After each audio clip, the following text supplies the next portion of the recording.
Bonjour à toutes et à tous, on se retrouve pour l'exercice numéro 5 de notre parcours Idéation Startup. Et aujourd'hui, on s'attaque à un très gros morceau de la stratégie, la segmentation du marché. C'est vraiment, mais vraiment la clé qui peut faire passer une idée du stade de bonne idée à celui d'une entreprise qui marche. Alors, au programme aujourd'hui, d'abord, on va voir pourquoi c'est si important de segmenter.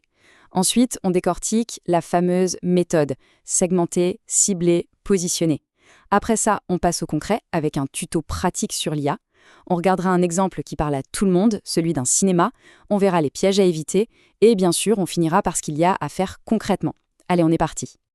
Ok, première étape, et c'est la plus importante, pourquoi est-ce qu'on doit absolument s'attarder sur la segmentation?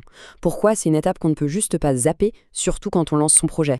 On entend souvent cette phrase « viser tout le monde, c'est ne viser personne ». Eh bien, ce n'est pas juste une jolie formule de marketing, non. C'est une pure vérité stratégique, surtout pour une start-up.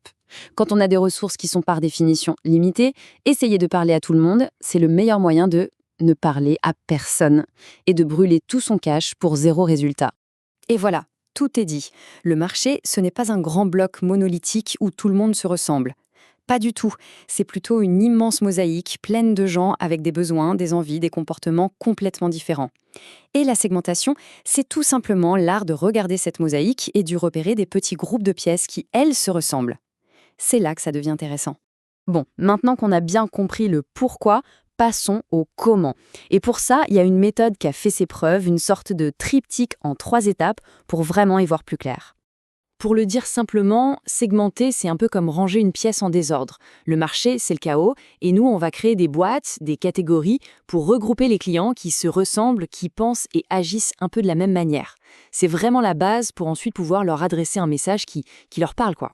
Ce qui est génial avec cette méthode, c'est qu'elle est hyper simple et logique. Tout tient en 3 verbes d'action. D'abord, on segmente, on découpe le gâteau en plusieurs parts. Ensuite, on cible, on choisit la part du gâteau qui nous semble la plus appétissante pour notre projet.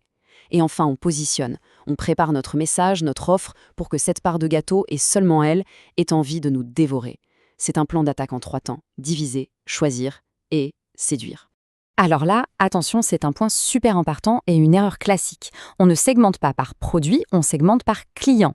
La question n'est pas « quelles sont les différentes versions de mon produit ?» Non. La question, c'est quels sont les différents types de personnes qui pourraient l'acheter. On s'intéresse à leur motivation, à leurs attentes, on analyse la demande, pas notre propre offre. C'est un changement de perspective qui change tout. Et pour faire ce découpage, on a plusieurs paires de lunettes à notre disposition. On a les lunettes démographiques, les plus classiques, l'âge, le genre, le revenu. On a les lunettes géographiques, où vivent ces gens. Ensuite, ça devient plus subtil avec les lunettes psychographiques, leur style de vie, leurs valeurs. Et enfin, les plus puissantes à mon sens, les lunettes comportementales. Qu'est-ce qu'ils recherchent vraiment ? Comment ils utilisent le produit ? Souvent, la meilleure vision, on l'obtient en combinant plusieurs de ces paires de lunettes. Bon, à cette théorie, on passe à la pratique. Comment on fait tout ça concrètement sans y passer des semaines ? Eh bien, on va voir comment l'intelligence artificielle, et notamment un outil comme Perplexity, peut devenir notre meilleur allié, notre assistant stratège personnel. L'IA, ça change complètement la donne. Fini le temps où il fallait des études de marché qui coûtaient un bras et prenaient des mois. Aujourd'hui, en quelques minutes, on peut demander à une IA de nous proposer des segments de clients pertinents. Elle peut même nous créer ce qu'on appelle des personas, c'est-à-dire des portraits robots super détaillés de nos clients idéaux. Évidemment, l'IA n'est pas magicienne. La qualité de sa réponse dépend de la qualité de notre question. C'est tout l'art du prompt. Pour que ça marche, il faut suivre 4 étapes clés. 1. Lui donner le contexte de notre projet. 2. Lui dire clairement ce qu'on attend d'elle. 3. Lui donner un maximum de détails sur ce qu'on imagine déjà de notre client idéal. Et 4. Lui préciser le format qu'on veut en retour, un tableau, une liste, peu importe. Ok, un exemple vaut mieux que 1000 mots. On va prendre un cas très concret, l'histoire d'un petit cinéma indépendant. Comment, face au gros multiplex, il est réussi non seulement à survivre, mais carrément à cartonner, grâce à une segmentation intelligente. Alors la première chose qu'a fait ce cinéma, c'est de ne pas essayer de se battre sur le même terrain que les gros. Au lieu de ça, ils ont regardé qui venait ou qui pourrait venir. Et ils ont vu plusieurs groupes. Il y avait les passionnés d'art et d'essai, les bandes de potes qui voulaient juste se marrer, les familles avec enfants, et puis les gens du quartier qui cherchaient une sortie facile. Et c'est là que le génie opère. Avoir des segments, c'est bien, mais la stratégie, c'est de choisir. Ils ont pris une décision forte. Ils ont dit non aux familles et aux groupes d'amis qui cherchent du blockbuster. Ils ont décidé de se concentrer à fond sur les amateurs de culture. Et du coup, tout a été aligné sur cette décision. La programmation, l'ambiance, les débats après les films, tout était fait pour eux. Maintenant, un petit point sur les erreurs à ne surtout pas commettre. On va voir les pièges classiques et juste après, je vous donne le prompt parfait pour vous lancer. Il y a 3 pièges classiques. Le premier, c'est d'avoir des segments trop flous, du genre les gens qui aiment la nature. C'est impossible à mesurer ou à atteindre.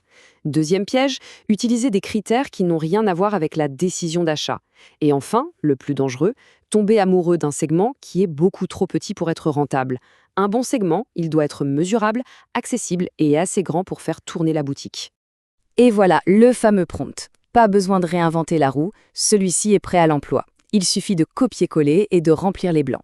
Il est conçu pour donner à l'IA toutes les cartes en main. Un rôle de stratège, le contexte du projet, le client idéal et le format de sortie en tableau. C'est le meilleur moyen de démarrer. Bon, on a vu la théorie, on a les outils, maintenant c'est à vous de jouer. On passe à l'action. Concrètement, pour cet exercice 5, il y a 3 choses à faire. Premièrement, utiliser l'IA pour identifier et classer par ordre de priorité les segments de clients. Deuxièmement, télécharger le template de persona et le remplir pour la cible numéro 1. Et troisièmement, utiliser la checklist de validation pour être sûr du choix. Une fois que c'est fait, on a transformé une idée abstraite en un véritable outil de travail. La question n'est donc plus une question en l'air. À la fin de cet exercice, l'objectif est d'avoir une réponse claire à cette question. Quel sera ce premier segment? Parce que cette réponse, ce n'est pas juste une ligne dans un document, c'est la toute première pierre, la fondation sur laquelle va se bâtir toute la stratégie.